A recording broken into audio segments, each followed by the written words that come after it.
Hope Church, welcome home. Selamat bergabung di ibadah online Hope Church. Saya yakin dan percaya, brothers and sisters, dalam keadaan yang baik dan sukacita. Sebelum memulai ibadah kita, mari kita berdoa terlebih dahulu. Tuhan Yesus, kami ucap syukur dan berterima kasih untuk hari ini, untuk pimpinan penyertaan-Mu.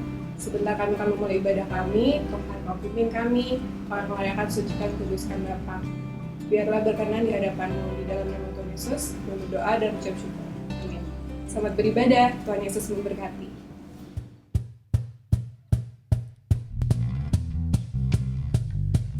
Haleluya.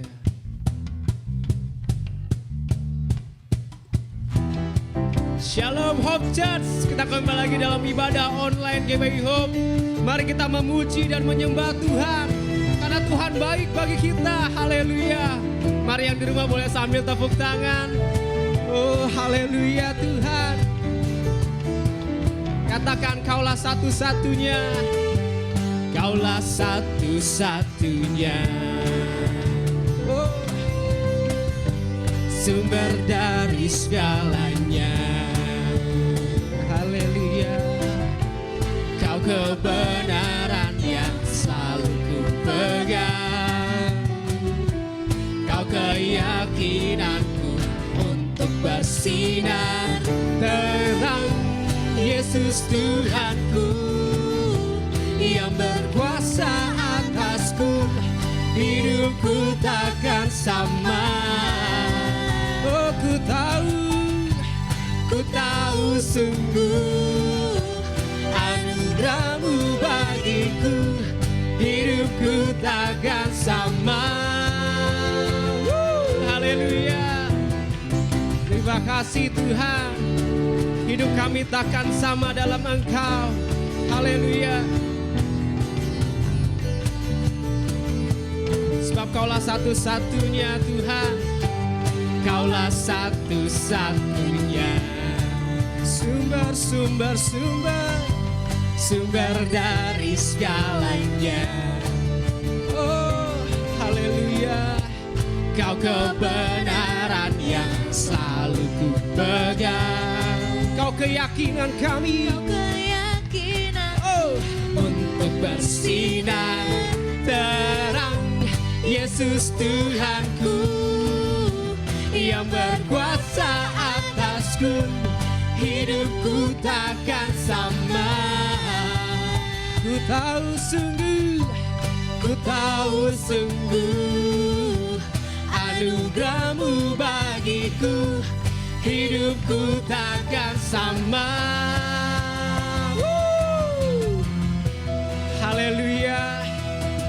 Hidup kami takkan sama dalam Engkau Tuhan. Haleluya Yesus. Kaulah alasan, Kaulah alasan untuk ku hidup, hanya menyenangkan-Mu. Dialah alasan, Kaulah alasan untuk ku hidup, hanya menyenangkan-Mu. Oh, sebab Kaulah alasan untuk ku hidup, hanya menyenangkan-Mu. Kaulah alasan Tuhan, Kaulah alasan untuk ku hidup, hanya menyenangkan-Mu.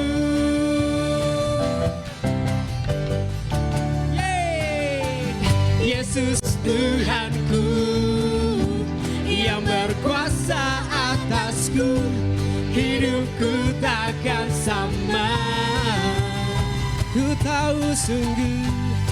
tahu sungguh anugerah-Mu bagiku, hidupku takkan sama. Oh Yesus Tuhanku, Yesus Tuhanku yang berkuasa atasku, hidupku takkan sama. Kami tahu Tuhan, Ku tahu sungguh anugerah-Mu bagiku, hidupku takkan sama. Haleluya Tuhan. Terima kasih ya Yesus. Haleluya. Haleluya Tuhan. Kami bersyukur ya Bapa. Haleluya. Mari kita memberikan yang terbaik. Untuk brothers dan sisters yang ingin memberikan persembahan bisa mentransfer lewat QR Code yang tersedia di layar. Mari kita sebelumnya membaca bersama-sama 2 Korintus 9 ayat 7 dan 8. Hendaklah masing-masing memberikan menurut kerelaan hatinya, jangan dengan sedih hati atau karena paksaan, sebab Allah mengasihi orang yang memberi dengan sukacita. Dan Allah sanggup melimpahkan segala kasih karunia kepada kamu, supaya kamu senantiasa berkecukupan di dalam segala sesuatu dan malah berkelebihan di dalam berbagai kebajikan. Mari kita berdoa. Tuhan Yesus, terima kasih untuk berkat-Mu. Sekarang kami akan memberikan yang terbaik untuk-Mu. Biarlah menjadi persembahan yang layak di hadapan-Mu. Dalam nama-Mu, Tuhan Yesus Kristus, kami berdoa dan mengucap syukur. Amin.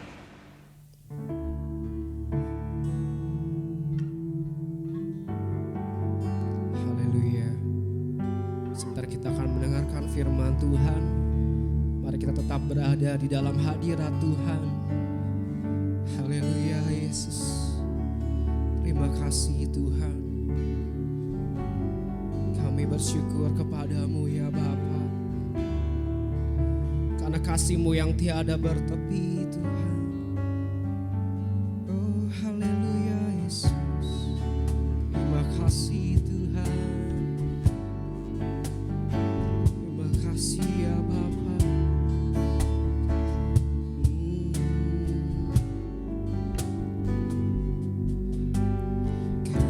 kasih-Mu tiada bertepi, hati-Mu tak terselami, betapa baiknya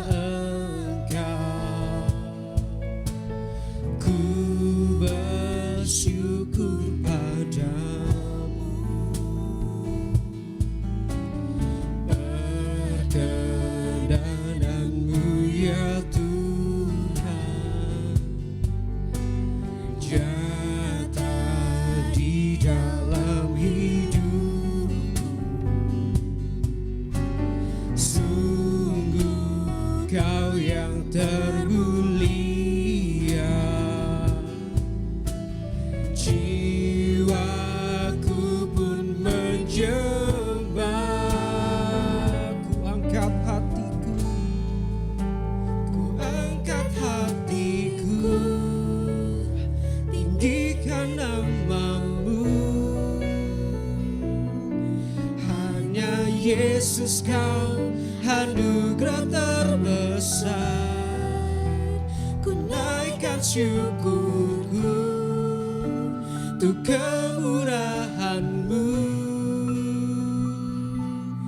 Karena Yesus Kau anugerah terbesar. Haleluya Yesus. Perkenan-Mu ya Tuhan, nyata di dalam hidupku, sungguh Kau yang termulia. Jiwaku pun menyembah.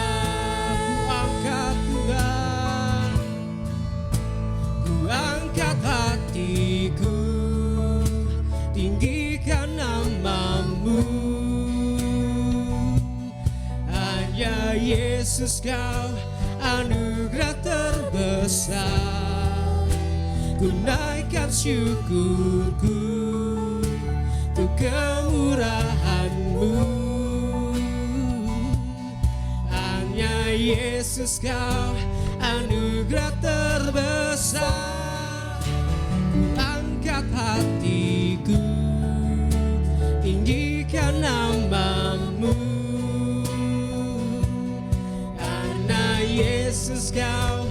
anugerah terbesar. Ku naikkan syukurku untuk kemurahan-Mu. Hanya Yesus Kau anugerah terbesar. Haleluya Yesus, haleluya ya Bapa. Karena Kaulah anugerah terbesar dalam hidup kami Tuhan. Kami sembah Kau, haleluya. Kami sembah Kau Tuhan, oh Jesus. Sebab Kau yang layak kami sembah, oh haleluya Tuhan. Sebab Kau Allah yang besar Tuhan Yesus. Sebab Kau Allah yang baik ya Bapa. Biar segenap hidup kami menyembah Kau. Haleluya Yesus. Oh, kami bersyukur Tuhan. Haleluya. Haleluya Yesus. Kami menyembah-Mu Tuhan. Kami tinggikan Kau ya Allah. Haleluya. Haleluya Jesus. Oh ya rara basiki ya rara oh. Sebab Kau yang layak. Sebab Kau yang layak Tuhan. Sekia rara bos, sekia rara Yesus. Haleluya Tuhan. Biar kami angkat hati kami Tuhan. Kami mau tinggikan Engkau. Kami mau muliakan Engkau Yesus. Jesus, haleluya Tuhan.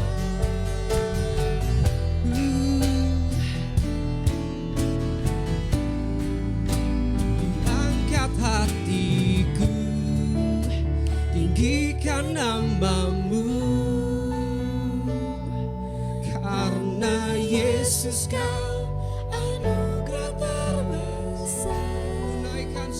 Ku naikkan syukurku untuk kemuliaan-Mu.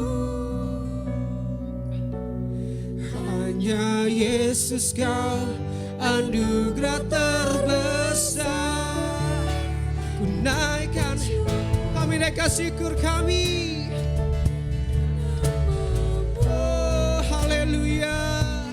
Karena Yesus Kau anugerah terbesar. Ku naikkan syukurku untuk kemurahan-Mu. Hanya Yesus Kau anugerah terbesar. Hanya Yesus Kau anugerah terbesar. Hanya Yesus Kau anugerah terbesar.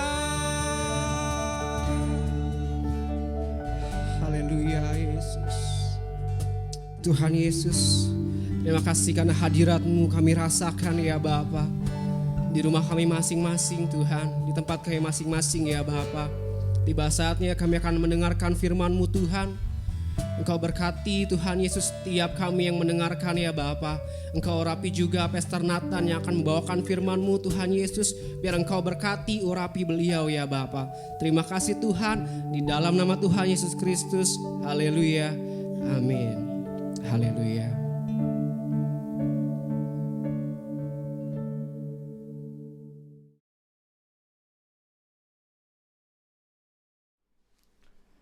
Shalom saudara, senang sekali bisa menyapa saudara kembali.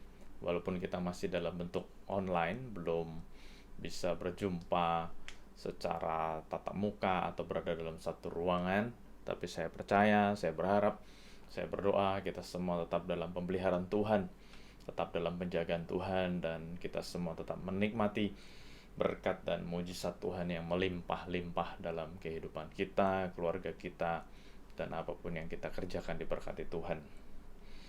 Hari ini saya tergerak untuk menyampaikan sebuah tema, dan sebetulnya saya bergumul untuk menyampaikan tema ini karena terus terang saya akan menyampaikan firman Tuhan dengan cara yang agak berbeda dari biasanya. Hari ini saya akan membaca begitu banyak ayat, jadi saya bergumul. Saya pengen menyampaikan ini menunggu kita bisa ibadah onsite sebetulnya, karena kalau dalam ibadah onsite saya merasa saya bisa mendapatkan feedback dari gesture saudara-saudara semua.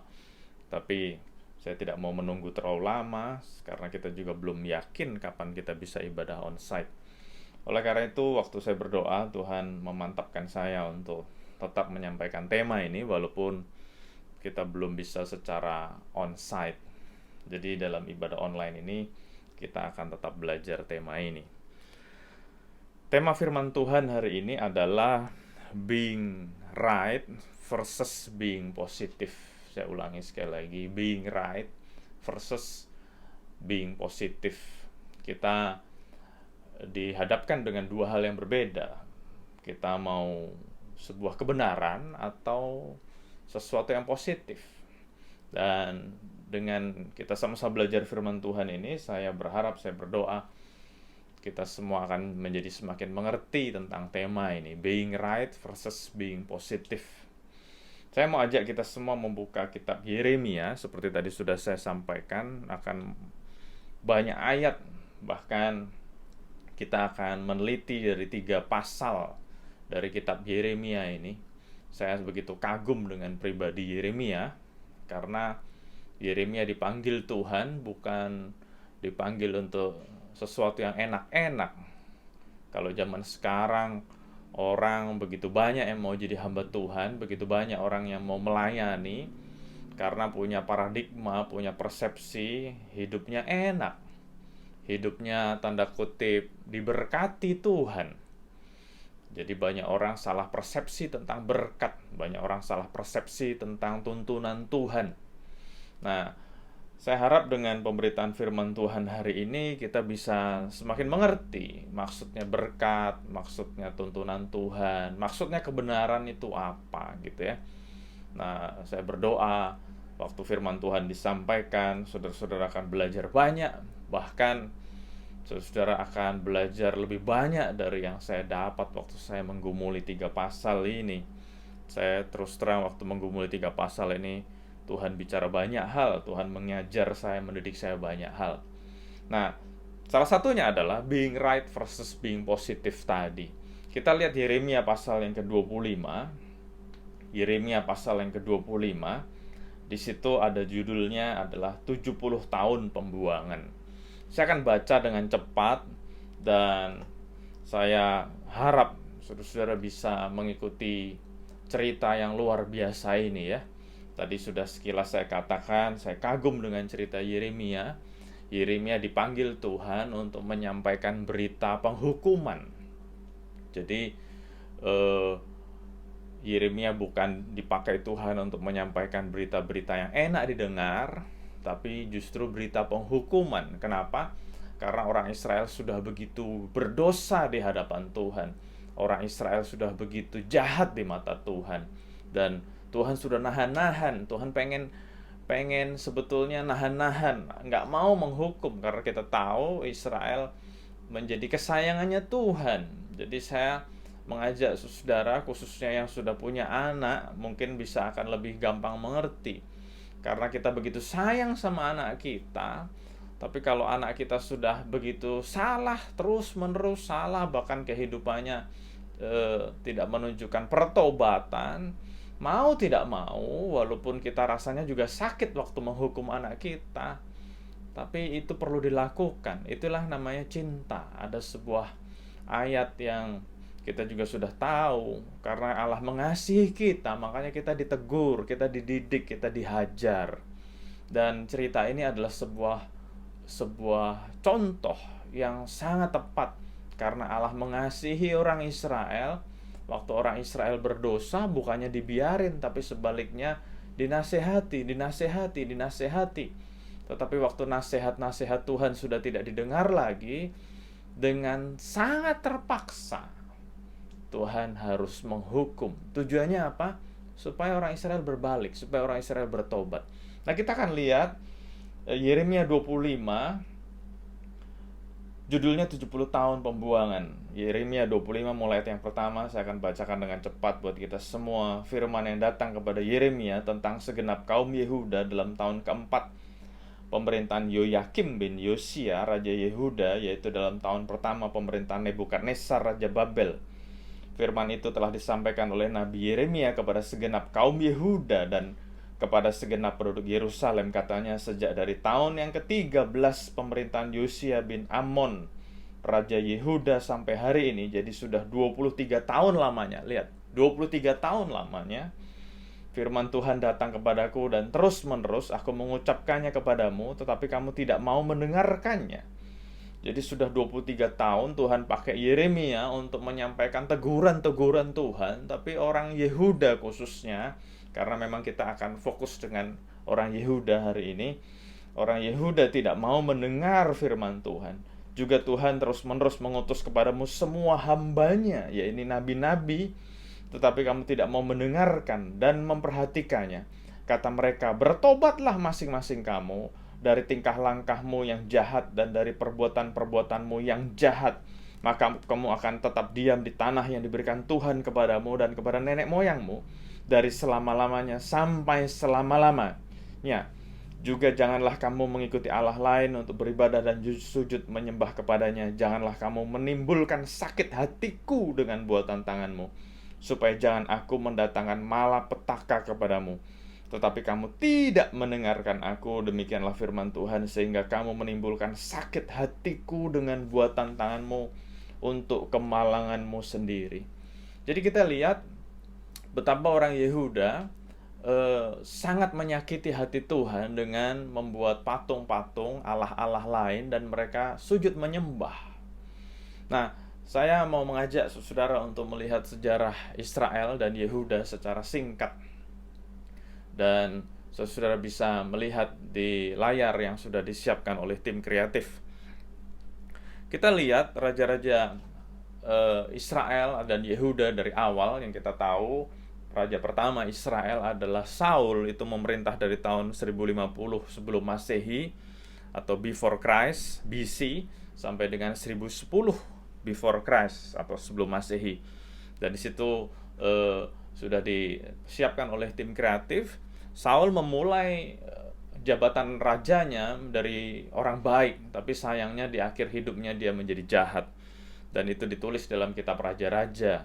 Memulai baik, mengakhiri menjadi jahat. Dan raja kedua adalah Daud yang kita tahu dari tahun 1010 sebelum Masehi sampai 970 sebelum Masehi. Daud baik di mata Tuhan, bahkan berkali-kali Tuhan berkata, hati Tuhan sangat suka dengan Daud. Daud berkenan di hati Tuhan. Raja yang ketiga adalah Salomo, kita juga sudah tahu ceritanya, dari 970 sebelum Masehi sampai 930 sebelum Masehi. Raja Salomo adalah raja yang dipercayai oleh Tuhan untuk membangun bait Allah yang begitu megah. Sama, dia memulai dengan yang baik, tapi sayangnya dia mengakhiri dengan tidak baik. Dan salah satu penyebabnya adalah dia mengambil begitu banyak istri dari bangsa lain, sehingga istri-istrinya menarik perhatian Salomo dari Tuhan, atau sebelumnya Salomo begitu dekat dengan Tuhan, dan istri-istrinya menarik perhatian itu kepada Allah-Allah lain, sehingga Salomo jatuh ke dalam dosa. Dan di saat itulah bangsa Israel mengalami penurunan secara spiritual yang luar biasa.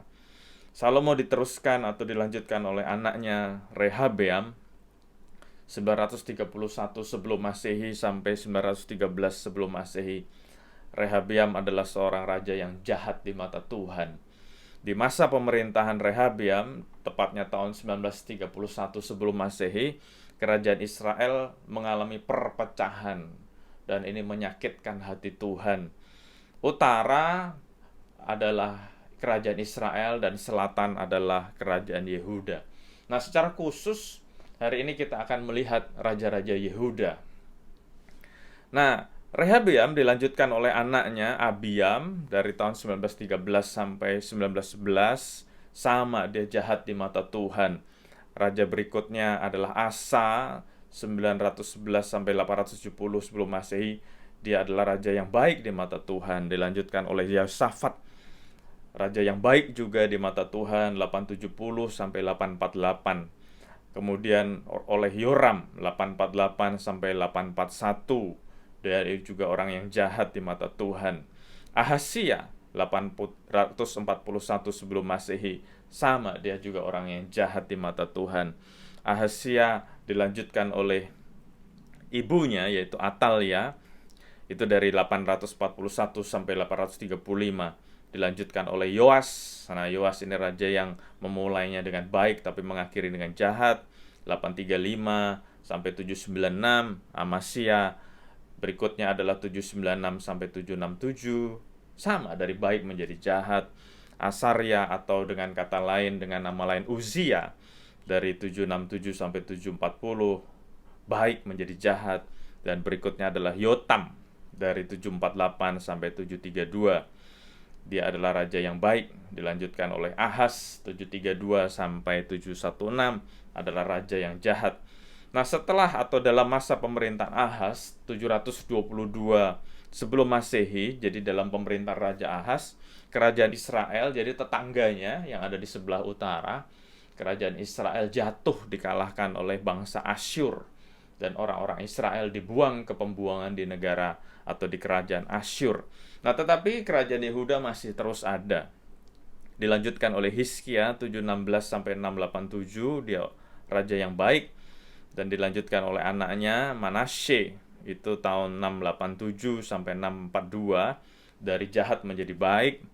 Dan Amon 642 sampai 640, raja yang jahat di mata Tuhan. Yosia 640 sampai 608, dia raja yang baik. Dan selanjutnya setelah Yosia adalah raja-raja yang jahat, yaitu Yoahaz 608 BC atau sebelum Masehi, Yoyakim. Nah, Yoyakim yang barusan kita baca, Raja Yoyakim mendapat peringatan keras dari Nabi Yeremia. Nah, Yoyakim 608 sampai 597 ada raja yang jahat. Yoyakin 597 raja yang jahat. Sedekia 597 sampai 586 adalah raja yang jahat. Sedekia adalah raja terakhir dari kerajaan Yehuda. Karena tahun 586 kerajaan Yehuda jatuh, dikalahkan oleh Babel, dan bait Allah dirusak, di bumi hanguskan oleh Nebukadnezar, dan akhirnya bangsa Israel diperbudak di Babilonia. Sebuah cerita yang menyedihkan. Kalau saudara suka sejarah, saya percaya kita semua akan mengalami hal yang sedih. Karena negara atau bangsa yang sangat diberkati Tuhan, tapi karena mereka meninggalkan Tuhan, Tuhan hukum mereka. Dan kota kebanggaan mereka, Yerusalem, di bumi hanguskan oleh Nebukadnezar. Nah, kembali kepada cerita ini, ingat, Tuhan bukan Tuhan yang jahat. Tapi karena bangsa Israel begitu bebal, kita sudah baca, baru beberapa ayat aja kita sudah baca. Apalagi kalau saudara membaca seluruh kitab Yeremia, bahkan kitab raja-raja, kita bisa gemes sendiri merhatiin orang Israel. Karena apa? Karena tadi orang Israel dan Yehuda sudah barang tentu ya. Kita bisa lihat sebetulnya kalau mereka dipimpin oleh raja yang baik, pemeliharaan Tuhan, penyertaan Tuhan, berkat-berkat Tuhan mereka alami, mereka rasakan. Tetapi waktu rajanya jatuh dalam dosa, dan dosa mereka semua mirip-mirip, yaitu membangun atau membuat berhala dan menyembah, bangsa Israel akan mengalami krisis yang berkepanjangan. Krisis ekonomi, krisis keamanan, karena negara Israel maupun Yehuda akan diserang oleh berbagai macam musuh dan sebagainya. Sebetulnya waktu kita baca dari kitab Raja-Raja dan kitab Yeremia, kita bisa mengerti, mengambil sebuah kesimpulan. Kalau hidup benar, hidup sungguh-sungguh kepada Tuhan, walaupun mungkin tidak semua hal dijamin mulus, tidak semua hal dijamin berkelimpahan, tidak semua hal dijamin kita semua dalam keadaan yang kaya raya atau tanpa masalah. Tetapi waktu kita hidup sungguh-sungguh kepada Tuhan, diceritakan dalam kitab Raja-Raja dan kitab Yeremia, pemeliharaan dan penjagaan Tuhan ada selalu limpah. Tetapi nggak tahu kenapa orang Israel adalah orang yang bebal. Jadi mereka selalu jatuh pada dosa yang sama, yaitu penyembahan berhala. Dan itu yang menyakiti hati Tuhan, sampai akhirnya Tuhan begitu marah. Sejak zaman Yeremia aja sudah 20 tahun lebih Tuhan berfirman, Tuhan menegur, Tuhan menasehati, tetapi orang Israel dan orang Yehuda tidak mau bertobat. Nah, kalau kita lihat tahun-tahun yang tadi sengaja saya tampilkan di layar, kita bisa hitung kurang lebih ada 400 tahun lebih bangsa Israel tidak setia kepada Tuhan. Dengan kata lain, Tuhan udah nahan-nahan. Walaupun Tuhan udah sering kali disakiti, Tuhan itu nahan-nahan untuk tidak menghantam, untuk tidak menghukum. Jadi saya bisa ngebayangin betapa panjang sabar Tuhan, 500 tahun lebih. Nah, dalam zaman Yeremia saja kita sudah baca message-nya atau pesannya kepada Raja Yoyakim. Yoyakim dilanjutkan oleh Yoyakin, Yoyakin dilanjutkan oleh Sedekia, dan bangsa Israel tidak bertobat. Sehingga akhirnya Tuhan berkata kepada bangsa Israel lewat perantaraan Nabi Yeremia. Kita lihat Yeremia 25 ayat 11 tadi, maka seluruh negeri ini akan menjadi reruntuhan dan ketandusan, dan bangsa-bangsa ini akan menjadi hamba kepada Raja Babel 70 tahun lamanya.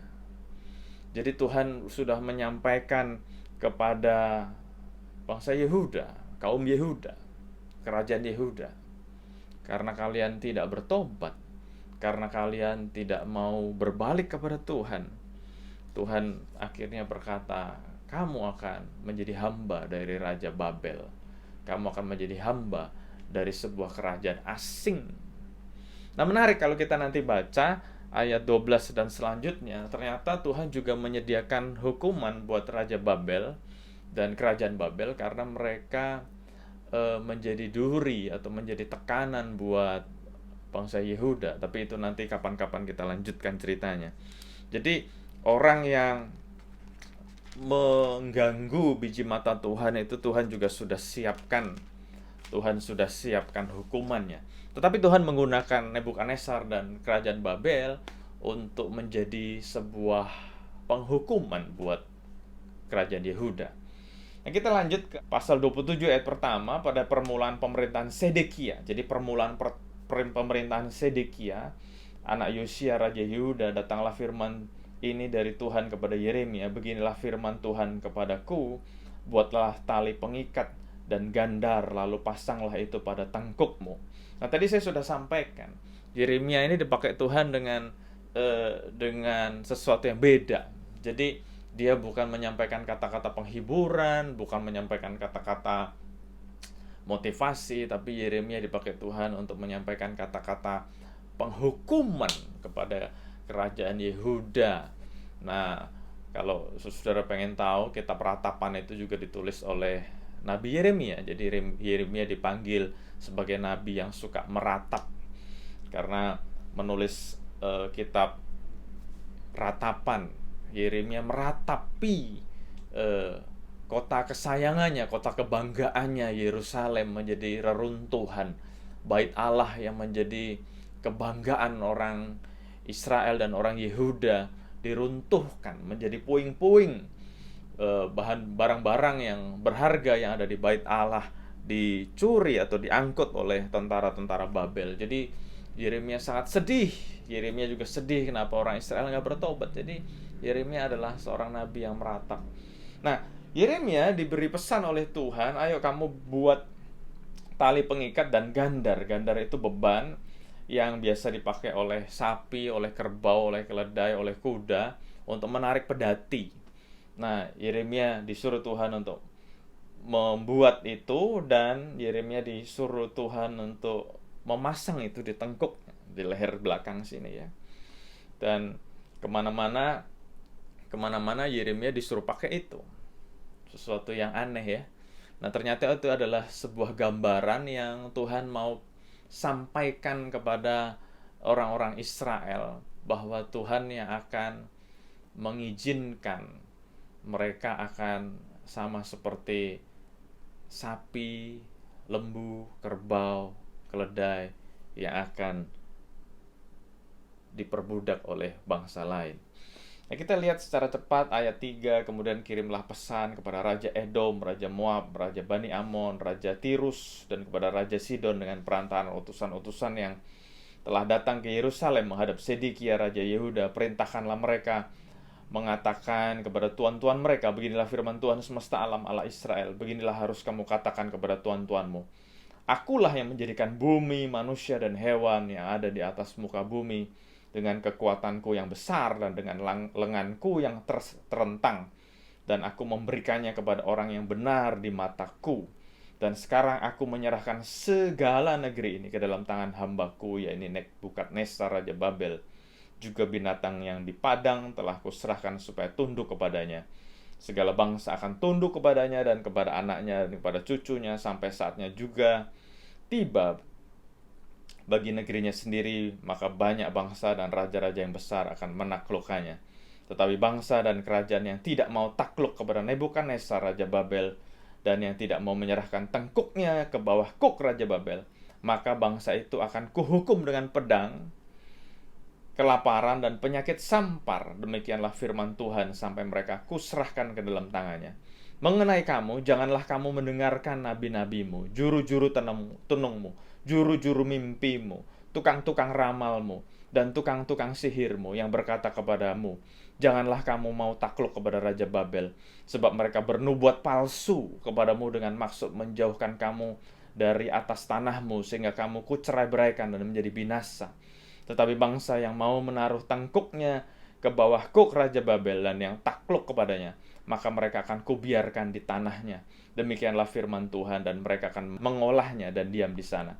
Kepada Sedekia Raja Yehuda, aku telah berbicara dengan cara yang sama, kataku. Taruhlah tengkukmu ke bawah kuk Raja negeri Babel, taklukkanlah kepadanya dan rakyatnya, takluklah kepadanya dan kepada rakyatnya, maka kamu akan hidup. Mengapa engkau beserta rakyatmu harus mati oleh pedang, kelaparan, dan penyakit sampar, seperti yang difirmankan Tuhan tentang bangsa yang tidak mau takluk kepada Raja Babel itu? Janganlah dengarkan perkataan nabi-nabi yang berkata kepadamu, janganlah kamu mau takluk kepada Raja Babel, sebab mereka bernubuat palsu kepadamu. Sebab aku tidak mengutus mereka, demikianlah firman Tuhan, tetapi mereka bernubuat palsu demi namaku, sehingga kamu kucerai-beraikan dan menjadi binasa bersama-sama dengan nabi-nabi yang bernubuat kepadamu itu. Nah, kalau kita sudah baca ya, pasal 25 tadi, Tuhan sudah berkata kepada orang Yehuda akan menjadi hamba dari Raja Nebukadnezar dan seluruh kerajaannya selama 70 tahun. Itu di pasal 25 kita sudah bisa baca. Nah, dalam pasal 27, Tuhan bicara lagi lewat Yeremia kepada raja yang baru dilantik nih, Sedekia. Kita bacakan tadi di tahun permulaan. Jadi kita sudah baca Yoyakim digantikan Yoyakin, digantikan oleh Sedekia. Tetap bangsa Israel tidak bertobat, tidak mau berubah. Nah, akhirnya Tuhan berkata, ini akan terjadi di tahunmu, di zamanmu. Kamu harus menyerah. Kamu harus mau takluk kepada Babel. Karena ini adalah sebuah proses yang Tuhan sudah siapkan supaya bangsa Yehuda ini bertobat. Nah, tapi Tuhan juga ngasih pesan kepada orang Yehuda lewat perantaraan Nabi Yeremia, jangan dengerin nabi-nabi palsu. Karena ada nabi-nabi palsu yang akan ngomong yang berbeda. Karena ada nabi-nabi palsu yang akan ngomong, jangan takluk, jangan takut, lawan aja gitu ya. Nah, jadi ada sebuah pertentangan. Yeremia dipakai Tuhan untuk menyampaikan sebuah kebenaran bahwa kalian harus takluk. Kamu harus menyerah. Kamu harus mau jadi hambanya Nebukadnezar dan seluruh kerajaannya. Tetapi Tuhan sudah ngasih perintah, sudah ngasih peringatan, sudah ngasih warning kepada orang Yehuda, akan ada suara-suara yang bernubuat mengatasnamakan aku, yang mereka ngomong, jangan takluk, serang, serang, serang. Nah, makanya tadi firman Tuhan dari awal saya mengatakan, tema firman Tuhan hari ini adalah being right versus being positive. Tuhan berfirman kepada Yeremia harus mau menyerah, harus takluk kepada pemerintahan Babel. Dengan gambaran tadi kan, ada kuk yang dipasang. Tetapi Tuhan juga sudah ngasih warning kepada orang Yehuda bahwa akan ada nabi-nabi palsu yang berkata, jangan takluk, jangan mau nyerah. Dan mereka akan bernubuat demi nama Tuhan. Nah, kita lihat pasal 28. Pasal 28, dalam tahun itu juga, pada permulaan pemerintahan Sedekia Raja Yehuda, dalam bulan yang kelima tahun yang keempat, berkatalah Nabi Hananya bin Asur yang berasal dari Gibeon itu kepadaku di rumah Tuhan, di depan mata imam-imam dan seluruh rakyat. Beginilah firman Tuhan semesta alam Allah Israel. Aku telah mematahkan Kuk Raja Babel itu. Dalam 2 tahun ini aku akan mengembalikan ke tempat ini segala perkakas rumah Tuhan yang telah diambil dari tempat ini oleh Nebukadnezar Raja Babel dan yang diangkutnya ke Babel, juga Yekonya bin Yoyakim Raja Yehuda beserta seluruh orang buangan dari Yehuda yang dibawa ke Babel akan ku kembalikan ke tempat ini. Demikianlah firman Tuhan, sungguh aku akan mematahkan Kuk Raja Babel itu. Nah, jadi saya harap saudara jadi punya bayangan ini ya.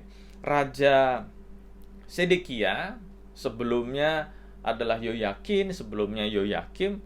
Mereka sudah diperingatkan oleh Nabi Yeremia tentang Yehuda akan ditaklukkan oleh Babel. Dan sejak zaman Yoyakin itu sudah terjadi perampasan. Jadi orang Yehuda itu sudah menjadi bulan-bulanan Nebukadnezar. Sudah dirampas, sudah diambil, sudah dijarah oleh tentara Babel, dan beberapa orang sudah diangkut ke Babel. Nah, waktu Sedekia memerintah, Yeremia berkata kepada Sedekia dan kepada orang Yehuda, ini loh ada pesan dari Tuhan, bahwa kalian harus nyerah, kalian harus nyerah. Kalau kalian nyerah, you will be okay. Kalau kalian nyerah, kalian akan oke-oke aja, akan baik-baik saja. Kurang lebih kata-katanya gitu. Dan Yeremia berkata, selama 70 tahun kalian akan diperbudak. Selama 70 tahun kalian akan dikoloni, menjadi koloninya Raja Babel, Nebukadnezar. Dan Yeremia menggunakan gambaran kuk itu sebagai lambang perbudakan. Nah, tidak lama setelah itu kan kita baca ya, di tahun yang sama ada seorang nabi namanya Hanaya. Hanaya berkata kepada orang Yehuda bahwa Kuk ini akan dihancurkan oleh Tuhan. Kuk ini akan dipatahkan oleh Tuhan. Dan dalam 2 tahun kita akan dibebaskan oleh Tuhan. Saya mau ajak saudara membayangkan, being right or being positive. Kalau kita being positive, kita akan senang nubuatan dari Hananya. Wih, Kuk ini akan dihancurkan oleh Tuhan. Cuma 2 tahun, nggak 70 tahun. Dan waktu saya menggumuli cerita-cerita ini, ternyata being positive, not always being right. Sesuatu yang enak didengar belum tentu benar. Hananya menyampaikan nubuatan yang tidak benar. Hananya menyampaikan nubuatan yang enak didengar oleh manusia, tapi ternyata bukan dari Tuhan.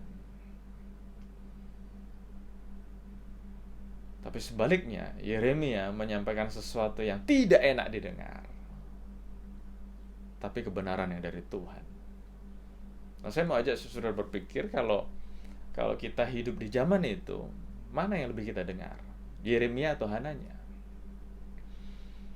Padahal kalau kita sungguh-sungguh belajar firman Tuhan, kita akan tahu bahwa Yeremia sudah menyampaikan pesan ini beberapa puluh tahun sebelumnya. 23 tahun sebelumnya sudah ngomong terus.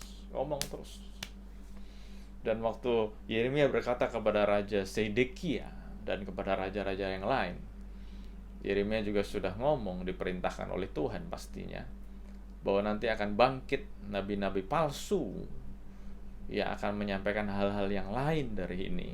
Dan mereka akan ngomong bahwa kamu gak usah nyerah, jangan takluk, lawan aja itu, lawan. Nah, jadi saya membayangkan kalau saya hidup di zaman itu, mana yang saya lebih dengerin? Sesuatu yang nggak enak didengar tapi kebenaran, atau sesuatu yang enak didengar, sesuatu yang positif tapi ternyata bukan dari Tuhan? Saya mau ajak saudara berpikir, mana yang kita akan pilih? Something right or something positive? Pilihannya dua. Jadi jangan bilang, oh saya mau yang positif dan right, saya mau yang right dan positif. Enggak. Pilihannya something right or something positif. Yang enak didengar atau yang nggak enak didengar, kayak pil pahit rasanya. Tetapi ternyata pil pahit ini demi kebaikan kita, supaya kita semua bertobat. Nah, kalau pil yang, atau bukan pil ya, ini seperti permen yang manis, tapi ternyata bukan dari Tuhan. Kita lanjutkan ya. Waktu Hananya bernubuat seperti itu, ayat 5, lalu berkatalah Nabi Yeremia kepada Nabi Hananya. Saya kagum dengan respon Yeremia. Yeremia bukan marah-marah ya. Lalu berkatalah Nabi Yeremia kepada Nabi Hananya di depan mata imam-imam dan di depan mata seluruh rakyat yang berdiri rumah Tuhan itu. Kata Nabi Yeremia, amin. Jadi waktu ada nubuatan dari Hananya, Yeremia bukan marah walaupun Yeremia tahu yang benar.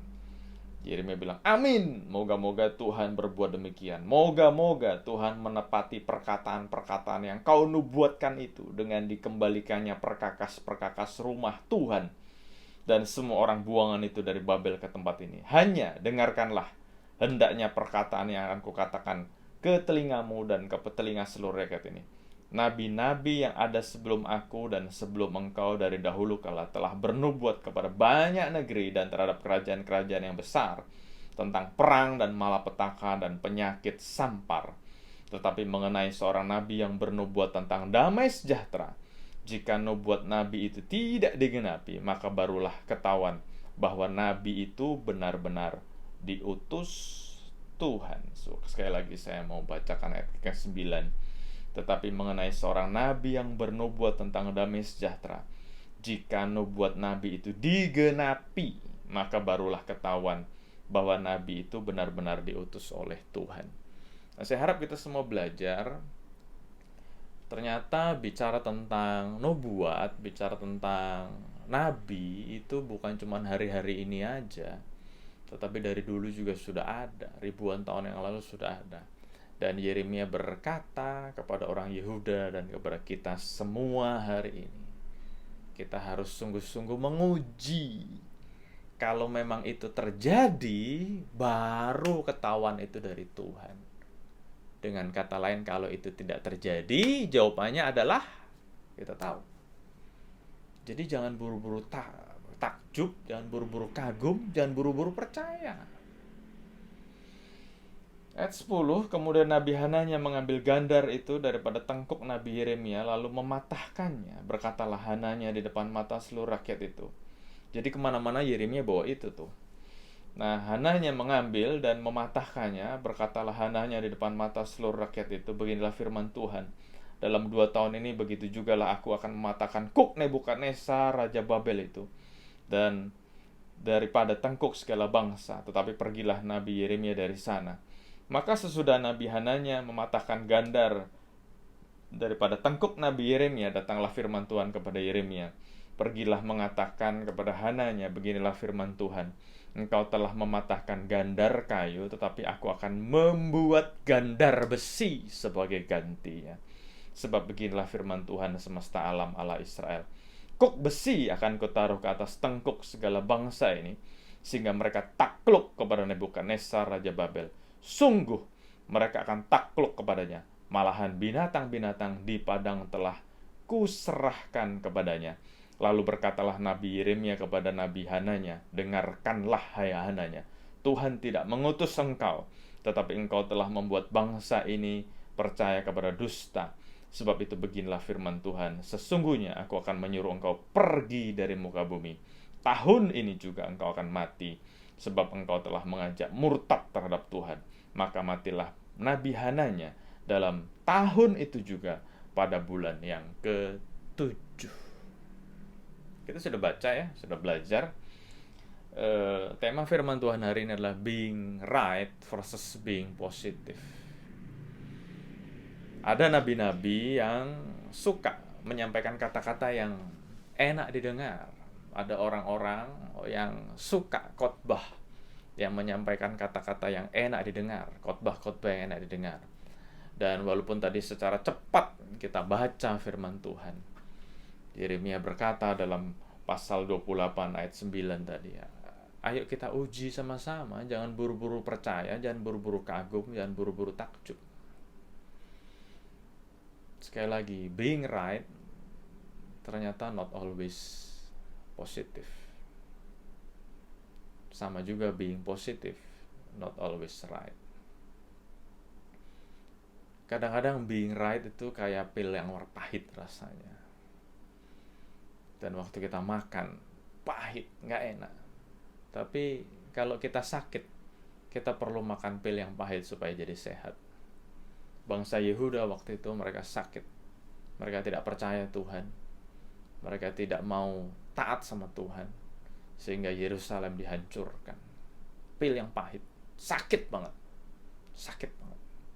Sampai sekarang, sampai hari ini kalau kita ke Israel, buat saudara yang mengerti firman Tuhan, belajar firman Tuhan, rasa sakit itu masih ada.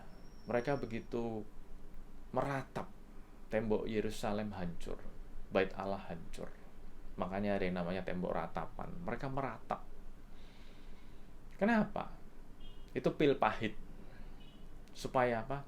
Supaya bertobat. Nah, jadi hari ini kita belajar satu hal penting. Kalau memang Tuhan menyampaikan firman yang keras supaya kita bertobat, supaya kita bertumbuh, supaya kita jadi lebih baik, itu sesuatu yang penting, sesuatu yang bagus. So we become a better person, menjadi orang yang lebih baik. Memang pilnya pahit, gak enak. Memang pesan-pesannya keras, gak enak.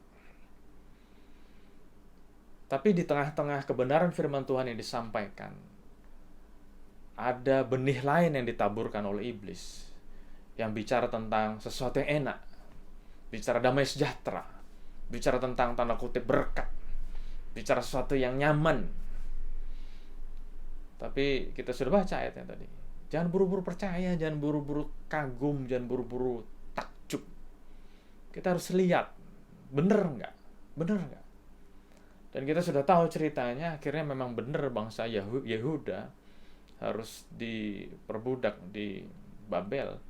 Dan saya mau garis bawahi ayat tadi, waktu Hananya menghancurkan kuk yang dari kayu tadi, Tuhan berkata apa? Kuknya akan kau ganti dengan besi. Jadi waktu Hananya menghancurkan kuk kayu, Tuhan marah. Tuhan bilang, hukumannya akan jadi lebih berat, hukumannya akan jadi lebih keras. Kenapa? Karena kuknya diganti Tuhan pakai besi. Karena orang Yehuda keluar dari prosesnya Tuhan, percaya dengan hal-hal yang enak didengar, percaya dengan hal-hal yang nyaman. Makanya kita mau belajar satu hal. Kalau memang Tuhan lagi masukkan kita ke dalam sebuah event namanya proses, ayo kita mau taat. Waktu kita mendengar berita-berita yang lain, kan kita sudah belajar beberapa minggu yang lalu, 2 minggu lalu, kita harus selektif dengan apa yang kita dengar. Kita harus memilah-milah dengan apa yang kita lihat. Kenapa? Kita harus pastikan itu benar dari Tuhan enggak. Jangan salah. Karena waktu salah, ternyata prosesnya akan makin berat, prosesnya akan makin keras. Karena memang gambarannya tadi, kuk yang dari kayu diganti oleh Tuhan dengan kuk yang dari besi. Nah, beberapa ahli sejarah mengatakan sebelumnya Tuhan memang sudah ngomong akan menghukum bangsa Yehuda selama 70 tahun. Tetapi selama 70 tahun itu bangsa Yehuda akan menjadi koloninya orang Babel, menjadi koloninya bangsa Babel, menjadi koloninya Nebukadnezar tanpa harus diperbudak di Babel. Beberapa orang mengatakan seperti itu. Tetapi waktu kuk dari kayu ini dihancurkan, Tuhan berkata, aku mengganti dengan besi. Ini udah bukan ngomong koloni, tapi seluruh negeri diangkut jadi budak ke Babel. Lebih gak enak, lebih berat, lebih keras. Ingat, tadinya kayu udah gak enak, udah berat. Tapi waktu diganti besi, besi itu lebih berat dan lebih keras dari kayu. Jadi saya harap dari pemberitaan firman Tuhan hari ini kita belajar sesuatu. Bukan cuma sesuatu, banyak yang bisa kita pelajari. Nah, sengaja saya tarik temanya adalah being right versus being positive. Tapi sebetulnya kalau kita sungguh-sungguh mengikuti cerita ini, mengikuti pemberitaan firman Tuhan ini, banyak hal yang bisa kita pelajari. Dan satu hal yang saya mau sampaikan sebelum kita tutup. Bagaimana sih supaya kita tahu yang benar? Supaya kita nggak gampang terombang-ambing. Gimana caranya? Kita harus sungguh-sungguh baca firman Tuhan. Jadilah orang yang sungguh-sungguh bergaul dengan firman Tuhan. Waktu kita sungguh-sungguh ngerti kebenaran firman Tuhan, kita akan menjadi orang yang tidak mudah diombang-ambingkan. Oleh karena itu, ayo kita menjadi orang yang rajin baca firman, orang yang rajin belajar firman Tuhan. Dunia makin aneh-aneh. Bukan cuma dunia yang aneh-aneh. Orang yang tanda kutip ngaku hamba Tuhan juga makin aneh-aneh, makin banyak. Nah, makanya kita mau mengisi hidup kita dengan firman Tuhan supaya kita tahu mana yang benar, mana yang tidak benar. Hari ini kita belajar banyak hal, saya harap. Salah satunya adalah being right versus being positive. Tuhan Yesus berkati kita semua. Amin. Bapak yang bersyukur Tuhan untuk firman-Mu yang Engkau sudah sampaikan buat kami. Aku berdoa Tuhan, setiap kami boleh diajar, setiap kami boleh disadarkan, supaya kami boleh semakin sungguh-sungguh mau menjadi orang-orang yang haus dan lapar akan firman Tuhan. Menjadi orang-orang yang tetap setia baca firman Tuhan. Menjadi orang-orang yang mau menggali kebenaran firman Tuhan. Menjadi orang-orang yang melekat dengan firman Tuhan. Menjadi orang-orang yang bergaul dengan firman Tuhan. Supaya hidup kami tidak terombang-ambingkan, khususnya di akhir-akhir ini Tuhan. Di hari-hari terakhir ini, kami mau menjadi orang yang semakin duduk diam mendengarkan firman Tuhan, membaca, mempelajari, merenungkan. Terima kasih Bapa. Aku berdoa Tuhan buat seluruh anak-anak-Mu, Kau kuatkan, teguhkan kami. Apapun yang sedang Engkau kerjakan dalam hidup kami mau menjadi orang yang taat dan setia. Karena kami tahu Tuhan, apapun yang Engkau izinkan terjadi dalam hidup kami, Engkau mau kami menjadi orang yang lebih baik, a better person. Engkau mau kami menjadi orang yang lebih kuat, stronger person. Terima kasih Bapa. Dan Engkau mau kami menjadi orang yang sungguh-sungguh semakin bergantung sama Tuhan. Terima kasih Bapa, terima kasih Bapa. Sekali lagi Tuhan, Kau berkati setiap anak-anak-Mu, berkati setiap keluarga. Gak lupa setiap anak-anak-Mu yang sudah terlibat dalam ibadah online ini Engkau berkati. Berkati pelayanan mereka Tuhan. Terima kasih Bapa, terima kasih Bapa. Dan sesudah dikasih Tuhan, terimalah berkat yang berlimpah-limpah dari Allah Bapa kita. Kasih sayang, anugerah dari Tuhan kita Yesus Kristus, dan persekutuan dengan Roh Kudus yang terus memimpin, menguatkan, meneguhkan kita, ada selalu bersama dengan kita, mulai saat sekarang ini bahkan sampai selama-lamanya.